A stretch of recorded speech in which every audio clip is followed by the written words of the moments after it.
Hello friend, my name is Neeraj Martolia. तो अभी तक हमने पढ़ लिया चैप्टर 1 और चैप्टर 2। आज पढ़ेंगे हम चैप्टर 2 का आगे, optimum number of rain gauge. तो ये होता है हमारा, ये टॉपिक है optimum number of rain gauge. इसको एन से डिनोट करते हैं। मानो ये कोई एरिया है, यहाँ पे एक स्टेशन लगा, यहाँ पे एक स्टेशन लगा, यहाँ पे एक स्टेशन, यहाँ पे एक स्टेशन। तो हमें कैसे पता चलेगा यहाँ पे कैसे कैसे कितने स्टेशन लगाने? अब अपनी मर्ज़ी से तो लगा नहीं सकते। मान लिया अगर हमने कभी इस स्टेशन में 5 स्टेशन लगा लिए, ये कम पड़ गए, मानो ये हिली एरिया है, यहाँ कम पड़ गए, या हमने 5 लगा दिए, ये कोई डेजर्ट एरिया है, कोई डेजर्ट एरिया है, यहाँ ज़्यादा पड़ जाएगा, यहाँ ये रेन गेज ज़्यादा पड़ जाएगा। तो इसके लिए हम इसकी कैलकुलेशन करते हैं। तो इसका जो फॉर्मूला है वो है, जो इसका फॉर्मूला होता है optimum number of rain gauge का, वो होता है N C V upon E का होल स्क्वायर। जो ये सी वी होता है, जो सी वी होता है वो होता है coefficient of variation, coefficient of variation. और जो ई होता है वो होता है हमारा allowable percentage error in the estimate of basic mean rainfall. ठीक है, ये वाला फॉर्मूला है, इसी से एग्जाम में क्वेश्चन आते हैं। ये इंपॉर्टेंट है। ये होता है N equals to C V upon E का स्क्वायर। सी वी क्या होता है? Coefficient of variation. और ई क्या होता है हमारे पास? Allowable percentage error. ये याद कर लेना। इसके बाद अगर हमको सी वी निकालना हो तो सी वी कैसे निकलेगा?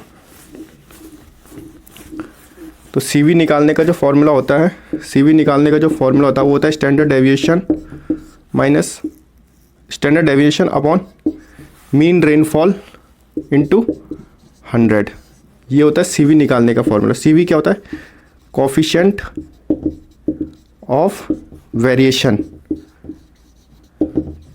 ये तो आएगा नहीं, ये आते हैं ESC या गेट में, या कभी कभी स्टेट इंजीनियरिंग जो AE के एग्ज़ाम होते हैं स्टेट के, उसमें आता है।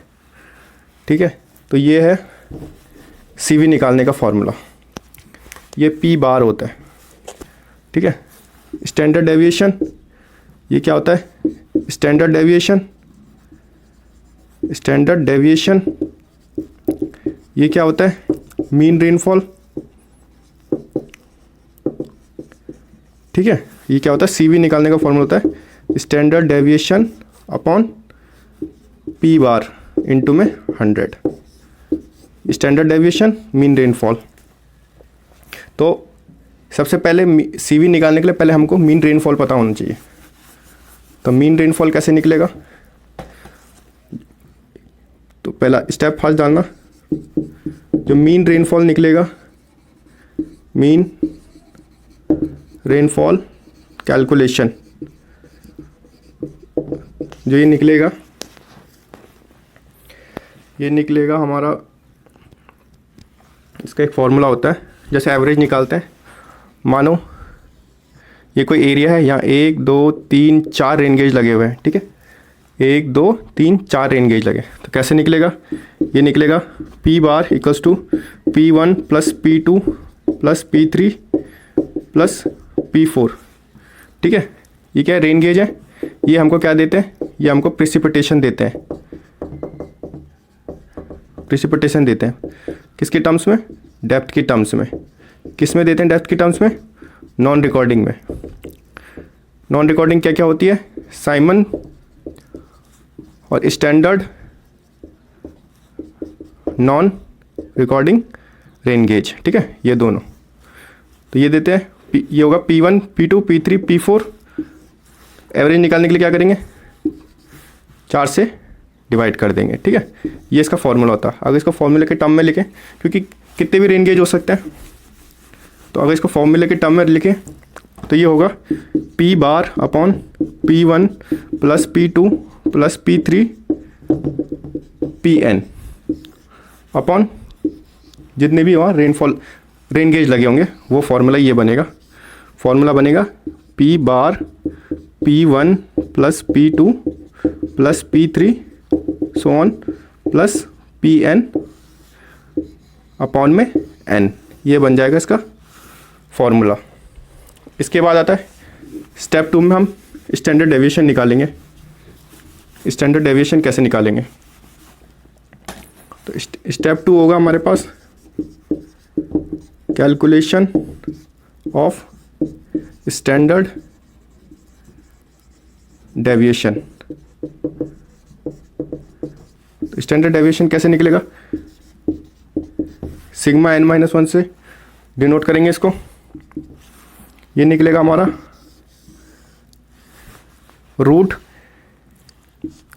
P1 माइनस P बार का स्क्वायर, P1 माइनस P बार का square plus P2 minus P बार का square plus P3 minus P बार का स्क्वायर।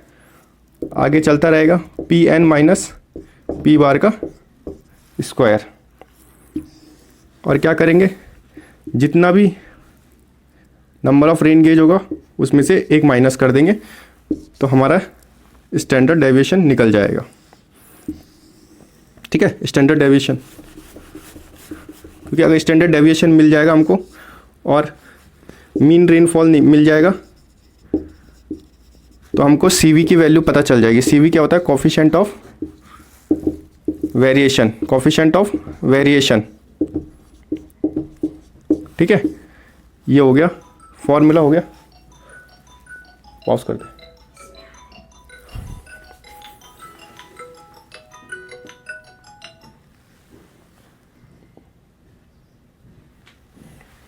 तो क्या मिल जाएगा हमको, स्टैंडर्ड डेविएशन का हो गया फॉर्मूला, हो गया sigma n-1 under root of precipitation 1 minus mean rainfall plus precipitation 2 minus mean rainfall plus precipitation n तक ले जाएंगे इसको माइनस मीन रेनफॉल अपॉन कितने नंबर ऑफ रेन गेज लगे उसमें से एक माइनस कर देंगे हम लोग, तो स्टैंडर्ड डेविएशन आ जाएगा हमारे पास, ठीक है।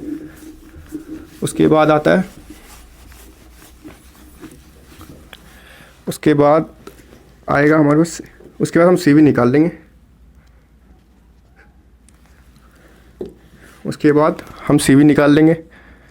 CV का फॉर्मूला क्या होता है, n-1 standard deviation mean rainfall into में 100। ऑप्टिमम नंबर का, optimum number of rain gauge निकालने का फॉर्मूला होगा NCV अपॉन एल्यूवल एरर का square, coefficient of variation allowable percentage error, ठीक है। जो हम ये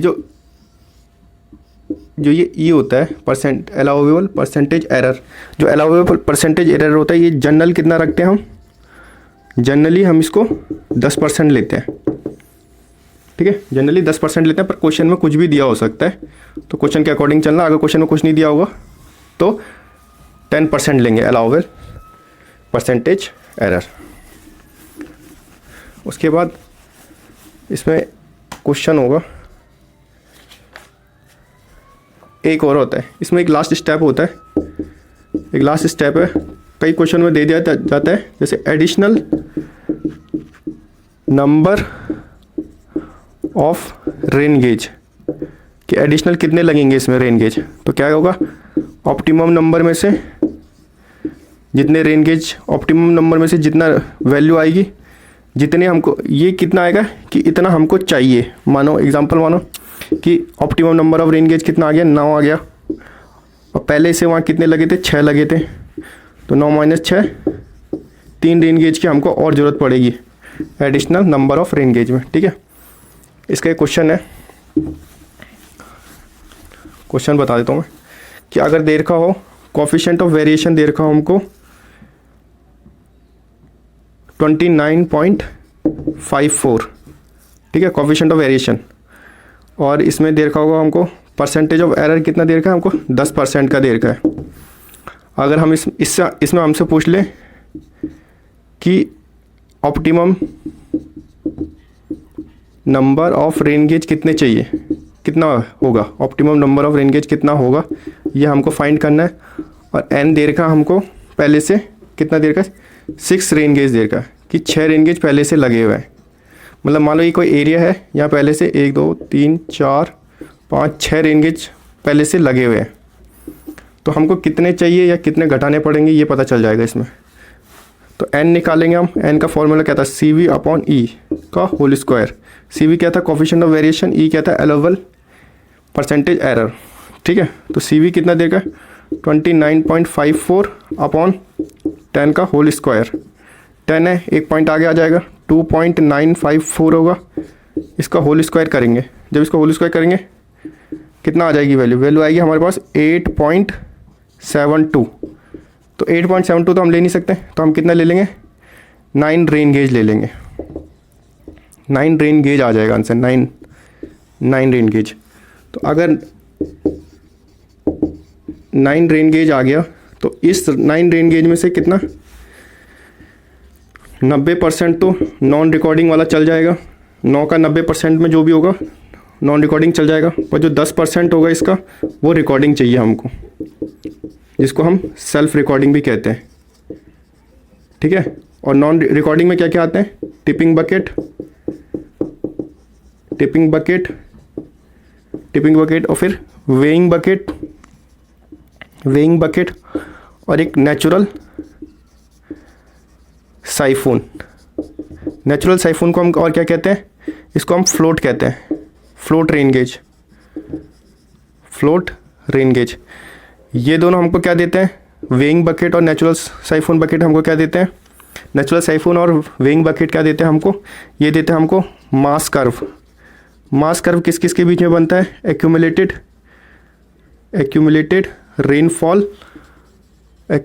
रेनफॉल वर्सेस टाइम के बीच में कर्व बनता है। ठीक है, टिपिंग बकेट हमको क्या देता है, टिपिंग बकेट हमको देता है इंटेंसिटी ऑफ रेनफॉल, कि कितनी इंटेंसिटी से रेनफॉल हो रहा होगा। ठीक है, ये हो गया 9 रेन गेज आ गए।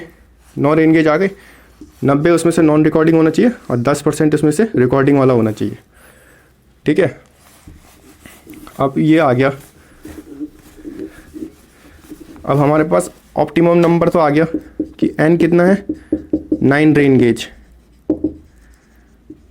अब पहले से कितने लगे हुए हैं वहाँ, 6 रेन गेज। ठीक है, 6 रेन गेज पहले से लगे हुए।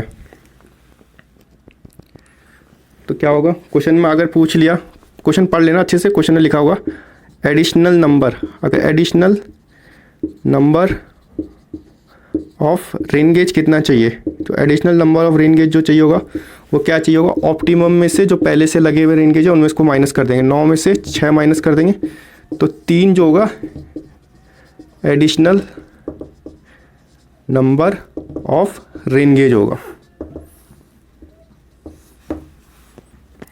Optimum number of rain gauge होगा।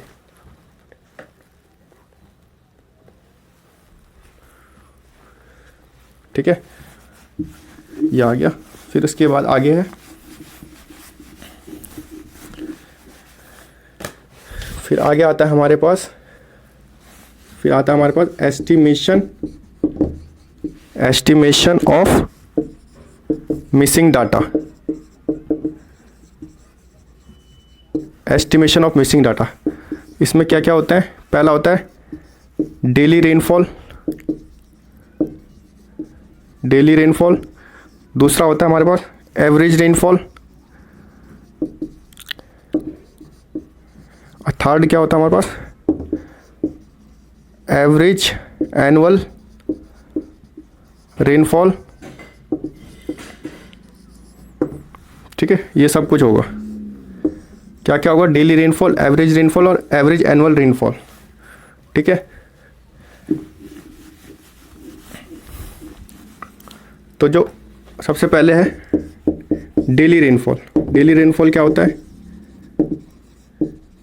डेली रेनफॉल का फॉर्मूला है, डेली रेनफॉल के बारे में बताता हूँ, रुक जाओ। तो जो डेली रेनफॉल होता है वो होता है the rainfall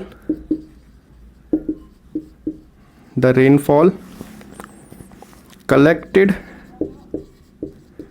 in last 24 hours is known as daily rainfall. Daily rainfall मतलब जो हम पर डे जो बारिश के बारे में पता करते हैं, पर डे कितनी, 24 घंटे के अंतराल में। कब लेते हैं? सुबह 8:30 बजे लेते हैं हम। किसने बोला ये लेने के लिए? IMD ने, इंडियन मेट्रोलॉजिकल डिपार्टमेंट ने। ठीक है, तो ये डेली रेनफॉल के बारे में बताता है, डेली रेनफॉल। फिर आता है हमारे पास एनुअल रेनफॉल। फिर आता है हमारे पास एनुअल रेनफॉल। एनुअल रेनफॉल क्या होता है? ठीक है, एनुअल रेनफॉल, तो एनुअल रेनफॉल होता है the total amount of rainfall collected in 1 year. एक साल में जितनी भी रेनफॉल के बारे में जो डाटा कलेक्ट किया रहता है is known as annual rainfall. जैसे ये कोई एरिया है, यहाँ रेन गेज लगे हुए हैं। 2003 में यहाँ की जो प्रिसिपिटेशन थी एनुअल की, साल की, वो थी 103 mm। हाँ, 103 mm। अगर 2004 में कुछ और आ रही है तो इसको बोलेंगे हम एनुअल रेनफॉल। पर साल लेने वाली जो डाटा बोलते हैं उसको बोलते हैं हम एवरेज रेनफॉल। फिर आती है हमारे पास एवरेज एनुअल रेनफॉल। तो एवरेज एनुअल जो रेनफॉल होती है, जो एवरेज एनुअल रेनफॉल होती है, वो क्या होती है? The average of annual rainfall data of the last 35 years is known as average annual rainfall।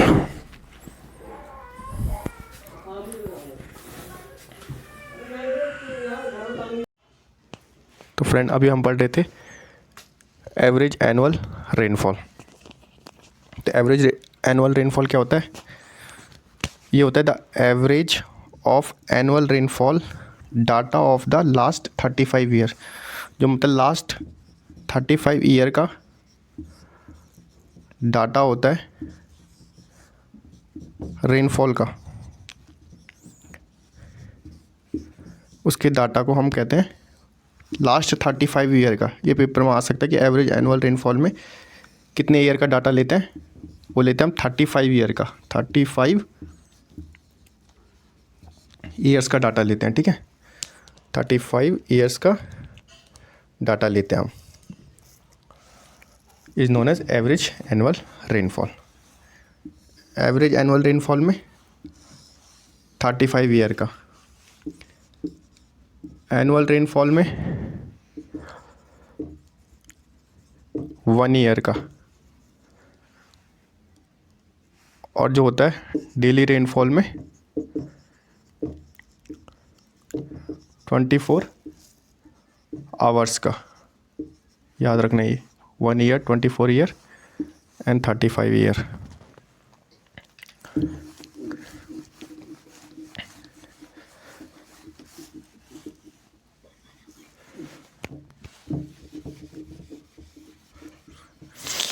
उसके बाद आता है एक नोट है कि इन इंडिया जो एवरेज एनुअल रेनफॉल लेते हैं वो कितना लेते हैं, वो लेते हैं 119 सेंटीमीटर। और हमारी बुक में क्या होता है 120 सेंटीमीटर। तो ये दोनों याद रखना। पर अगर हम आईएमडी की माने, इंडियन मेट्रोलॉजिकल डिपार्टमेंट क्या देता है हमको 118.3 सेंटीमीटर। ये आईएमडी देता है। इंडियन मेट्रोलॉजिकल डिपार्टमेंट क्या देता है हमको, एवरेज एनुअल रेनफॉल 118.3। रेनफॉल कितनी होती है, एवरेज एनुअल रेनफॉल इंडिया में कितनी होती है 119 सेंटीमीटर किताब के हिसाब से, सॉरी बुक के हिसाब से 120 सेंटीमीटर, वैसे 119 सेंटीमीटर, और आईएमडी की माने तो 118.3 सेंटीमीटर। तो ये याद रखना।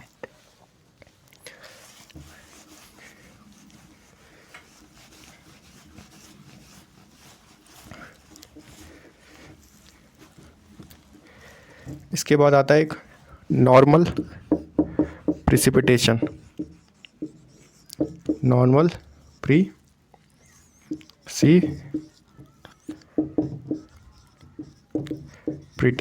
Normal precipitation. तो नॉर्मल प्रिसिपिटेशन क्या होता है, ये होता है normal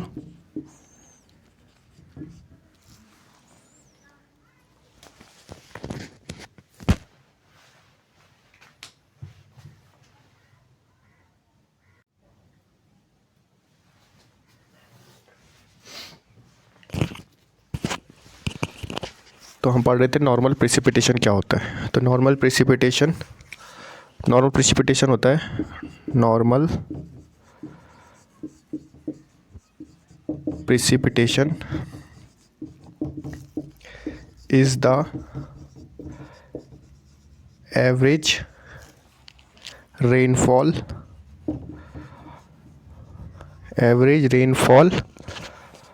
of A particular date, month or year, particular date, month or year over a specified 30 years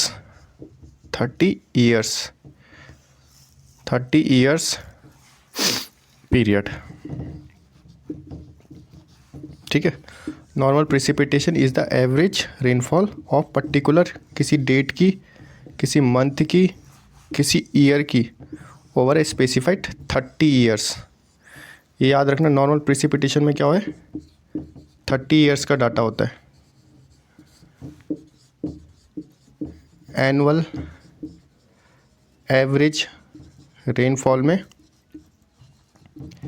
35 year का डाटा लेते हैं हम। 35 ईयर्स का डाटा, इसमें 30 ईयर्स का डाटा लेते हैं, वो भी किसका, डेट, मंथ और किसी पर्टिकुलर ईयर का। अब जैसे मानो कि ये कोई रेन गेज है, यहाँ पे 1980 में अप्रैल 30 तारीख को कोई डाटा मिला हमको। तो इससे 30 साल बाद 2010,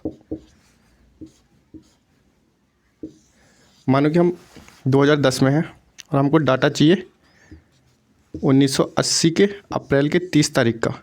तो हम किससे निकाल सकते हैं, नॉर्मल प्रिसिपिटेशन से।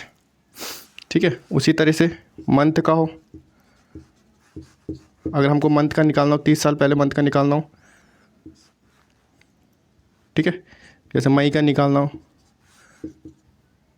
2010 से, तो 1980 का निकाल देंगे हम मई महीने से, मई महीने का।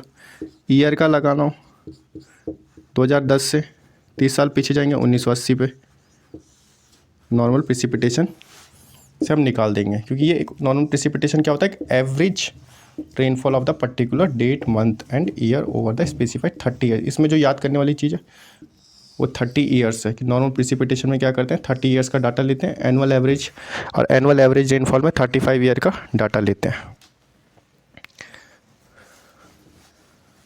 इसके बाद आता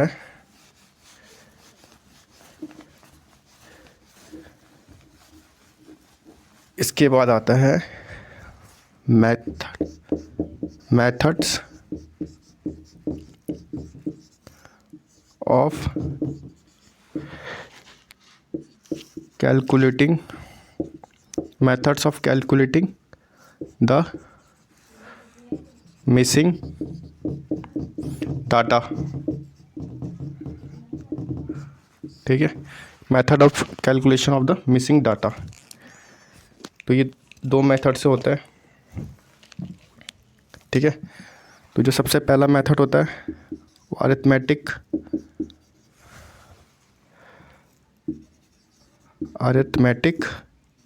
मीन मेथड से होगा, या तो सेकंड होता है नॉर्मल रेशियो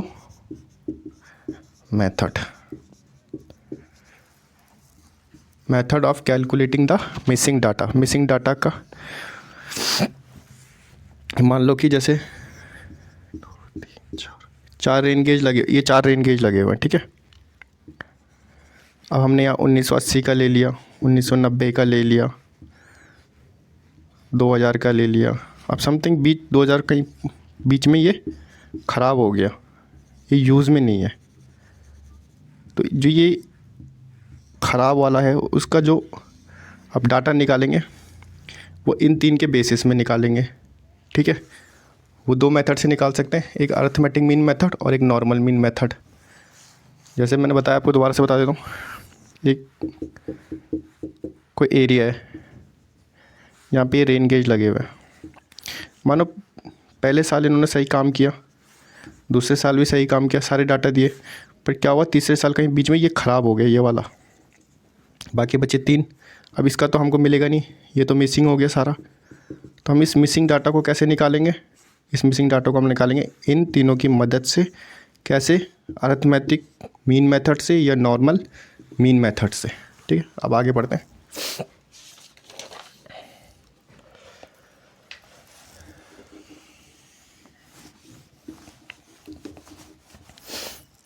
सबसे पहले है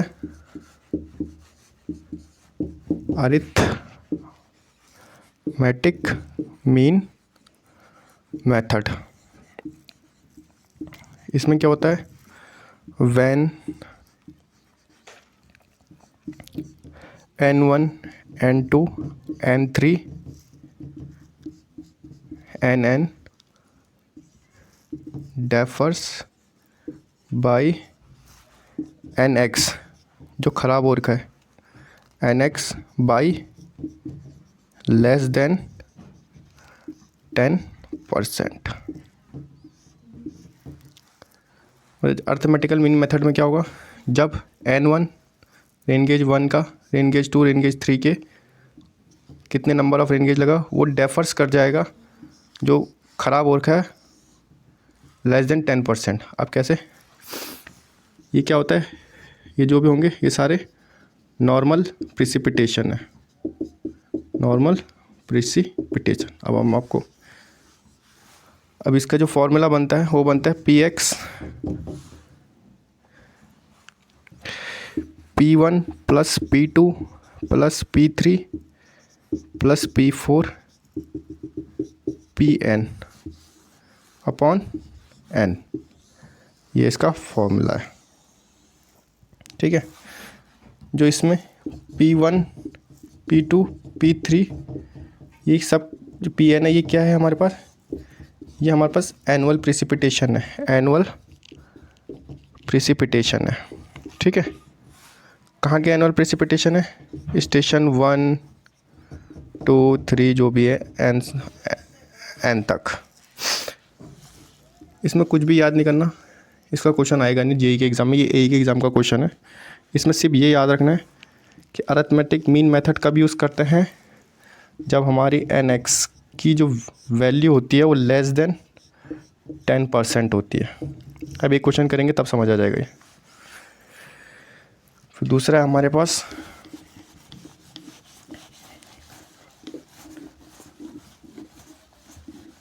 दूसरा क्या हमारे पास नॉर्मल रेशियो मेथड। इसमें क्या होता है, इसमें है when n1 n2 n3 nn differs by nx by more than 10%। More than 10%, ये याद रखना, मोर देन 10%, यही आएगा एग्जाम में कि नॉर्मल रेशियो मेथड में क्या होता है, मोर देन 10% का डिफरेंस आता है। और जो इससे पहले था अरिथमेटिक मीन मेथड, उसमें क्या होता है, जो डिफरेंस आता है वो कितना आता है, लेस देन 10%। ठीक है, ये याद रखना कि अरिथमेटिक में कितना, लेस देन 10%, और नॉर्मल रेशियो मेथड में मोर देन 10% का डिफरेंस आता है। ठीक है, यही चीज़ याद करने का है। और इसका एक क्वेश्चन करते हैं, जैसे क्वेश्चन है कि क्वेश्चन लगा लो एक कि ये रेन गेज है, रेन गेज, ये एनुअल रेनफॉल है, एनुअल रेनफॉल आ गया।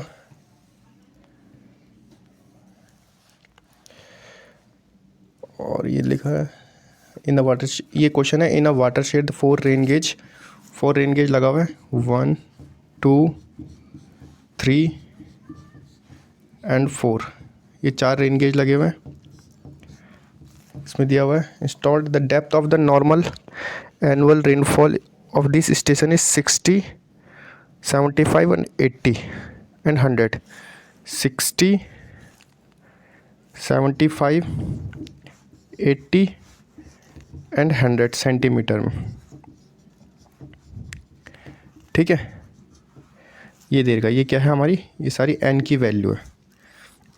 फिर इसके बाद देखा हमको centimetre 100 centimetre respectively the rain gauge at station 3rd went out of the order during the particular year. जो ये वाला है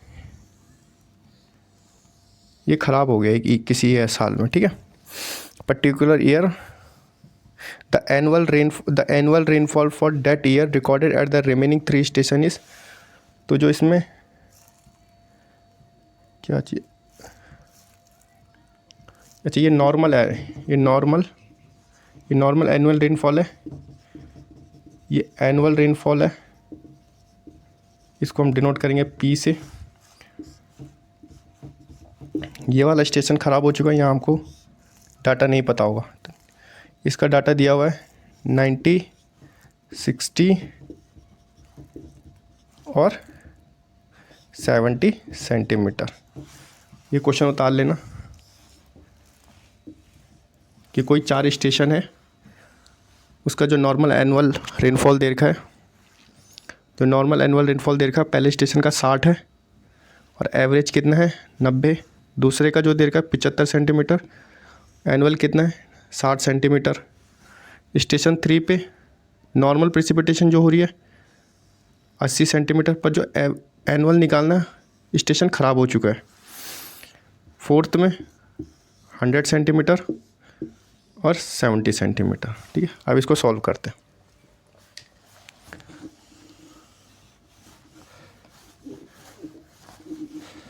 सॉल्व कैसे करेंगे इसको, माना फर्स्ट स्टेशन है यहाँ पे,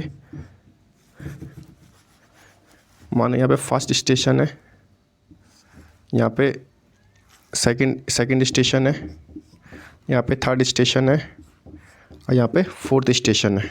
ठीक है, तो फर्स्ट स्टेशन का N1 कितना था 60 सेंटीमीटर और P1 था 90 सेंटीमीटर। ये नॉर्मल प्रेसिपिटेशन है, नॉर्मल एनुअल प्रेसिपिटेशन, ये एवरेज एनुअल प्रेसिपिटेशन।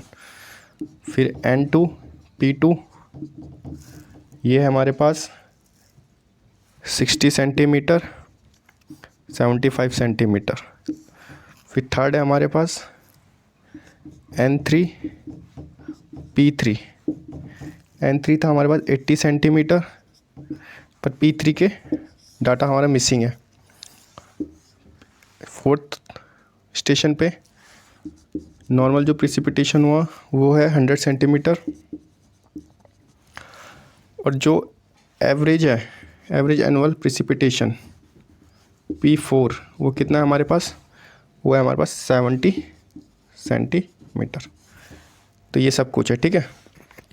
तो इसमें सबसे पहले आप क्या करेंगे, हमको ये निकालना है, ठीक है।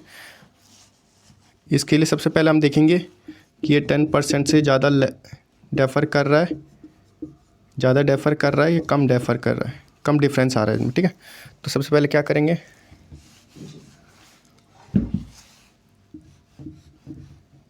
N3 से इससे निकालेंगे कितना N3 में 10% का देखना है हमको।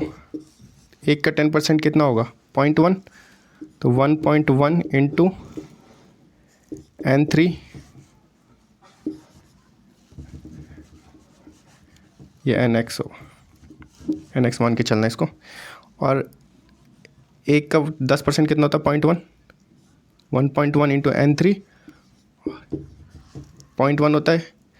इसको हमने ज़्यादा मान के चले, ये मान रहे हैं हम 10% ज़्यादा है और ये मानेंगे 10% कम है, तो यहाँ पे 0.93 इंटू N3 कर लेंगे, 0.9 इंटू N3 कर लेंगे। तो फिर क्या होगा, इसमें क्या होगा, पहले वाले पार्ट में क्या होगा 1.1 इंटू कितना देर का है 80, दूसरे में क्या देर का है 0.9 इंटू 80, तो क्या आएगा 88 सेंटीमीटर अपॉन 72 सेंटीमीटर। अब हमको इनको चेक करना पड़ेगा, इनसे, इन सब से ये कोई डेफ कि कैसे डिफरेंस आ रहा है इनमें। 72 से 88 के बीच में सारी वैल्यू होनी चाहिए। अगर 72 से 88 के बीच में सारी वैल्यू होती है तो हम अरिथमेटिक मीन मेथड से करेंगे, अरिथमेटिक मीन मेथड से करेंगे, ठीक है, अरिथमेटिक मीन मेथड से करेंगे।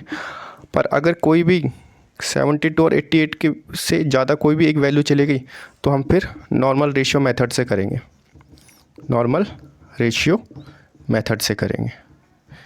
72 और 88 के बीच में होना चाहिए सब, तो 70 80 है, बीच में आ रहा है, ये भी चल गया। ये कितना 60 है, इससे कम है, कोई बात नहीं, ये भी चल जाएगा। नहीं, N2 60 है, N2 75 है, N2 75 है, P2 60 है इसमें। तो जो N2 है वो 75 है, इन दोनों के बीच में आ रहा है, तो भी तब भी ठीक है। फिर N1 कितना आ रहा है हमारे पास 60 आ रहा है, इससे कम है, कोई बात नहीं, ये भी ठीक है। पर जो यहाँ पे का जो फोर्थ स्टेशन का N4 है वो क्या है 100 सेंटीमीटर, वो इससे ज़्यादा दिखा रहा है, किससे 10% से ज़्यादा दिखा रहा है। तो 10% से ज़्यादा डिफरेंट दिखाएगा तो कौन सा लेंगे, नॉर्मल रेशियो मेथड लेंगे हम, ठीक है।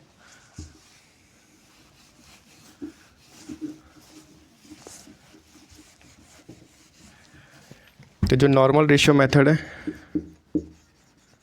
नॉर्मल रेशियो मेथड, इसका फॉर्मूला लिखाना सही से मैं भूल गया था, अभी लिख लेना ये फॉर्मूला। इसका फॉर्मूला होता है जिस भी स्टेशन का ख़राब हो रखा है बाई 3। 3 कैसे आएगा, जो बाकी के जैसे ये 4 स्टेशन है, 4 स्टेशन है, ये वाला ख़राब हो चुका ना, बाकी के 3 तो कलेक्ट डाटा दे रहे हैं हमको, तो 3 आ जाएगा। अगर वैसे यहाँ पे 5 होते, ये ख़राब हो जाता, तो नीचे कितना आ जाता, 4 आ जाता। ठीक है, तो ये हो गया nx/3, क्योंकि यहाँ पे कितने थे, 4 रेन गेज है, एक ख़राब हो गया हमारे पास, बचे कितने, 1 2 3 रेन गेज बचे। तो nx/3 बाई ब्रैकेट के अंदर P1/N1 plus P2/N2 plus P3 तो ख़राब है, P4/N4। ठीक है, फिर थर्ड वाले का कितना ले रखा हमने, नॉर्मल प्रेसिपिटेशन कितना 80 है, 80/3। P1 कितना हमारे पास, P1 है हमारे पास 90 और उसका N1 कितना है 60 प्लस P2 कितना हमारे पास, P2 हमारे पास 60, N2 कितना है 75 प्लस P4 का देखेंगे, इसका जो P4 है 70, P4 है हमारे पास 70 और जिसका N4 है वो है 100। ठीक है, अब इसको सॉल्व करेंगे, 80/3 इंटू 3 3 जा 3 2 जा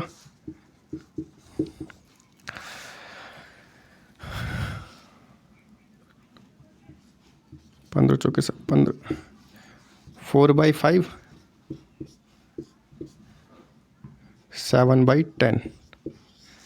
तो जब इसको सॉल्व करेंगे, तो जब इसको हम सॉल्व करेंगे तो ये जो आएगा, जो P3 की वैल्यू आएगी, जो P3 की वैल्यू आ रही है इनको सॉल्व करने के बाद, इसको सॉल्व करने के बाद वो आ रही है हमारे पास 80 सेंटीमीटर। ये हमारा आंसर। इसमें न्यूमेरिकल तो आएगा नहीं, बहुत बड़ा न्यूमेरिकल है। एक इसमें क्या करना है, सबसे पहले हमको अरिथमेटिक का पता होना चाहिए। अरिथमेटिक मीन मेथड में क्या होता है, लेस देन 10% का एरर होता है, डिफरेंस होता है, सॉरी डिफरेंस होगा। और जो याद करने वाली चीज़ है, नॉर्मल रेशियो मेथड में उसमें क्या होगा, ग्रेटर देन 10% का डिफरेंस होगा। तो ये वाली चीज़ें याद रखनी है इसमें। ठीक है, बाकी एक और चीज़ याद रखनी है,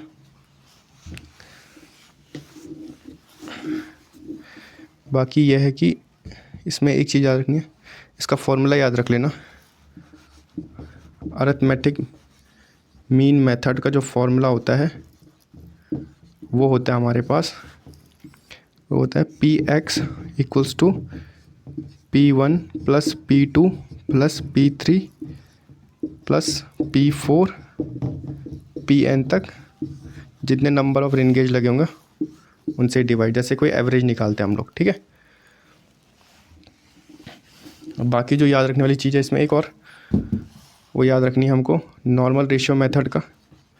नॉर्मल रेशियो मेथड का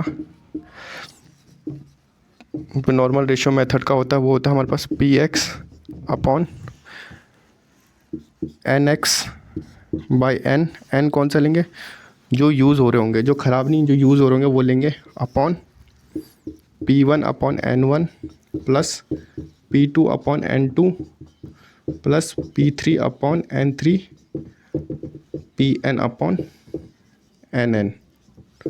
ये होगा इसका फॉर्मूला।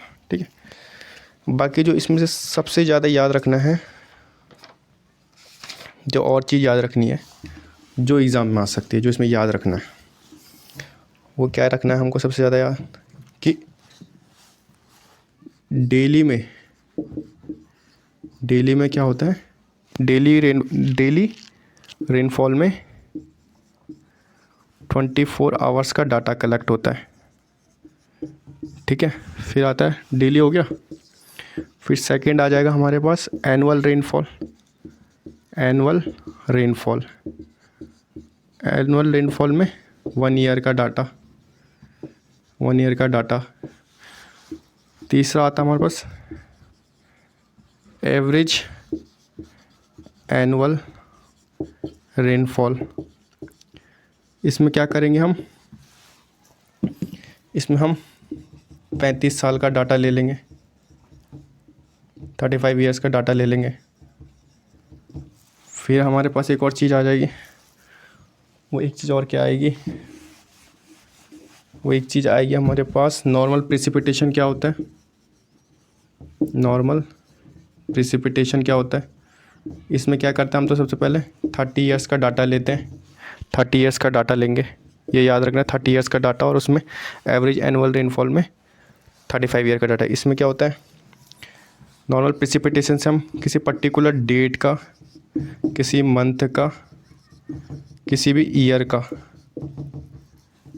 रेनफॉल निकाल सकते हैं, रेनफॉल डाटा निकाल सकते हैं। ठीक है, जो भी आपने देखा होगा यार कि जो भी न्यूज़ में आता है कि 30 साल पहले इतनी बारिश पड़ी थी, वो यही इसी से निकालते हैं, नॉर्मल प्रेसिपिटेशन से ही निकालते हैं। ठीक है, बाकी जो इसमें जो सबसे मेन याद करने वाला था आज के पूरे लेक्चर में, वो था हमारे पास सिर्फ ये कि optimum number of rain gauge N equals to CV upon allowable percentage error का स्क्वायर। ये क्या होता है, कोफिशिएंट ऑफ वेरिएशन, ये क्या होता है, अलाउेबल परसेंटेज एरर। क्वेश्चन जो बनेगा इससे बनेगा। अगर हमको कोफिशिएंट ऑफ वेरिएशन निकालना होगा, वो क्या होगा, कोफिशिएंट ऑफ वेरिएशन निकालना होगा, वो होगा standard deviation minus mean rainfall into में 100।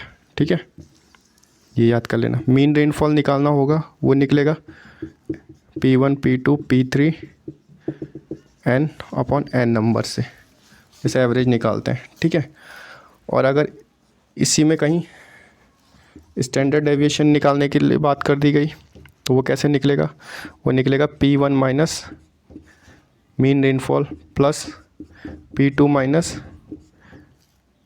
Mean rainfall plus P3 minus mean rainfall आगे तक अपॉन n-1। ठीक है फ्रेंड, आज के लिए इतना ही है यार, ये याद कर लेना, सबसे ज़्यादा यही याद है, n equals to CV upon E का स्क्वायर। जो क्वेश्चन बनेगा वो इससे बनेगा, न्यूमेरिकल। ठीक है, अगर आज का वीडियो अच्छी लगी होगी तो लाइक करना, कमेंट करना या शेयर करना अपने दोस्तों में। Bye, thank you.